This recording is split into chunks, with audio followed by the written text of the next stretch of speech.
Hello ഗായ്, രാത്രി നല്ല വിശന്നപ്പോൾ നമ്മൾ കോങ്ങാടുള്ള സാഫ്രോൺ കടന മുന്നിലെത്തിട്ടോ. അവിടെ ആകുമ്പോൾ അടിപൊളി ഫുഡാണെന്നൊക്കെ പറയുന്നത് കേട്ടെ. എന്തായാലും നമുക്ക് ഒന്ന് ട്രൈ ചെയ്ത് നോക്കാം. കോങ്ങാട് ബസ് സ്റ്റാൻഡ് കഴിയണ്ട കേട്ടോ, അതിൻ്റെ അടുത്ത് തന്നെയായിട്ടാണ് ഈ സാഫ്രോൺ റെസ്റ്റോറൻറ്റ് ഉള്ളത്. ഞങ്ങൾ വന്നപ്പോൾ നല്ല അത്യാവശ്യം തിരക്കുണ്ടായിരുന്നു.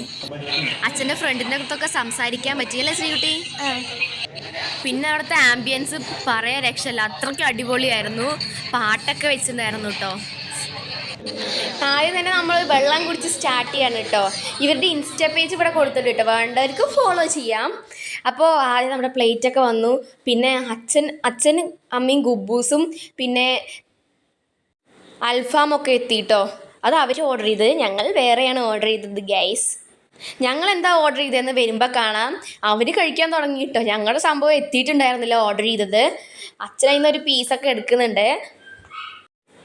അവർ കഴിക്കാൻ തുടങ്ങുമ്പോൾ ഞങ്ങൾ അവരുടെ നോക്കിയിരിക്കുന്നു ഗെയ്സ്. അത്രയും നേരമായിട്ട് ഞങ്ങളുടെ എത്തിയിട്ടുണ്ടായിരുന്നില്ല. അവരുടെ കഴിച്ച് കഴിയാറായി. അപ്പോഴേക്ക് അച്ഛനൊരു ഗുബൂസ് അനിയത്തിക്കും കൊടുത്തു, എനിക്കും കുറച്ചൊക്കെ വെച്ചന്നു കേട്ടോ.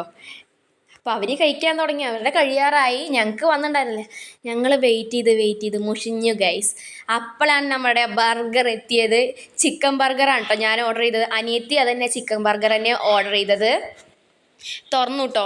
അടിപൊളി നല്ല സ്മെല്ലുണ്ടായിരുന്നു. നല്ല ചീസി ആയിട്ടുള്ള ബർഗറായിരുന്നു കേട്ടോ. കണ്ടപ്പോൾ ചെറുതാന്ന് തോന്നി, പക്ഷേ കഴിച്ച് നോക്കിയപ്പോഴാണ് മനസ്സിലായത് ഗൈസ്. എന്നോട് തന്നെ ഞാൻ ചോദിച്ചു, എന്തിനാ ഈ വേണ്ടാത്ത പണിക്ക് നിൽക്കാൻ നിന്നേന്ന്. ഇതാണെങ്കിലോ കഴിച്ച് തീരണമില്ല. ഒരു കടി വലുത് കഴിച്ചപ്പോഴേക്കും വയറ് നിറഞ്ഞ പോലെയായിരുന്നു ഗൈസ്. അനിയത്തിക്ക് അതെ കഴിച്ച് കഴിയണില്ല. ഈ പകുതി ആവാൻ തന്നെ ഞാൻ കഷ്ടപ്പെട്ടിട്ടുണ്ട്. അയ്യോ, അവസാനം എങ്ങനെയോ കഴിച്ച് തീർത്തു. പൈസ മുതലാവണ്ടേ. അനിയത്തി അതെ എങ്ങനെയൊക്കെയോ കഴിച്ചു. പിന്നെ ഈ എഴുകാൻ വേണ്ടി വാഷ്റൂമിൽ കയറി കേട്ടോ. വാഷ്റൂം കണ്ടപ്പോൾ തന്നെ അടിപൊളിയായിരുന്നു കേട്ടോ. എനിക്ക് നല്ല ഇഷ്ടപ്പെട്ടു. പിന്നെ ഈ സംഭവത്തിൽ ഞാൻ സ്റ്റക്കായിപ്പോയി ഗെയ്സ്. അങ്ങടും തിരിച്ചു വരുന്നില്ല വെള്ളം. പിന്നെ മനസ്സിലായത് അപ്പുറത്തേക്കാണ് തിരിക്കണ്ടേന്ന്. പിന്നെ കൈയൊക്കെ കഴുകിട്ടോ. നമ്മൾ എവിടെ പോയാലും ആ വെള്ളത്തിലൊക്കെ ആസ്വദിച്ച് കഴുകണം.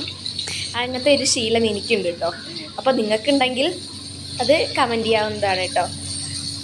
പിന്നെ അനിയത്തി അവിടെ നിന്ന് ടിഷ്യൂ പേപ്പറൊക്കെ എനിക്ക് എടുത്തന്നു. ഞാൻ എവിടെ നിന്ന് എടുക്കണമെന്ന് നോക്കിയപ്പോൾ അവളുണ്ട് അവിടെ നിന്ന് വലിച്ചു കൂട്ടണു. ഒരു കയ്യിലാച്ച ഒരു കൊട്ട ടിഷ്യൂ പേപ്പർ. പിന്നെ അവിടുത്തെ കണ്ണാടിയൊക്കെ നല്ല ക്ലീൻ ആയിരിക്കും ഗൈസ്. അതുകൊണ്ട് നമ്മൾ ലിയോയും സെൽഫിയൊക്കെ എടുക്കണം. കണ്ടോ, ഇതെന്നാണ് സംഭവം എടുക്കണ്ടായിരുന്നു. എന്തായാലും കൈയൊക്കെ തുടച്ചതാണ്, വെറുതെ ഒന്നും കൂടിയും തുടയ്ക്കാമെന്ന് വിചാരിച്ച്. വയറും മനസ്സും ഒരുപോലെ നിറഞ്ഞു. കണ്ണാടിയോടും ടാറ്റ പറഞ്ഞു. അപ്പോൾ ഗൈസ്, ഇന്നത്തെ വീഡിയോ ടാറ്റ, ബൈ ബൈ.